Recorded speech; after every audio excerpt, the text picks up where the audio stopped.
கிட்டத்தட்ட இந்த கார்த்திகை சோமவார விரதம் எப்ப வருது அப்படின்னா, ஆரம்பிக்கும் போதே கார்த்திகை சோமவாரத்துல தான் ஆரம்பிக்குது. சந்திரனுடைய ஆளுமைக்குள்ள தான் இந்த டேவே ஆரம்பிக்கிறது. 17ஆம் தேதி நவம்பர் மாதம், திரும்ப ஒரு 24ஆம் தேதி, திரும்ப டிசம்பர் 1ஆம் தேதி, டிசம்பர் 8ஆம் தேதின்னு ஒரு 4 நாள் உங்களுக்குன்னு இந்த பணம் வருவதற்கான அதிர்ஷ்ட நாட்கள் இருக்கு.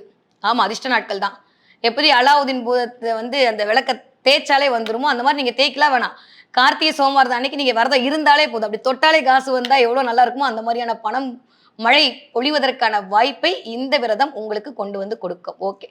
இந்த விரதத்தை எப்படி மேற்கொள்ளணும்? விரதம்னா நம்மளுக்கு தெரியும். எப்பயும் போல வீட்ல வீடெல்லாம் நல்லா கிளீன் பண்ணி சுத்தம் பத்தமா இருந்து, சிவனுக்கு சிந்தையால் சிவனை மகிழ்வித்து, சிவபுராணம் படித்து, நான் கார்த்திகை சோமவாரத விரதத்தை இருக்கணும். அப்படியா?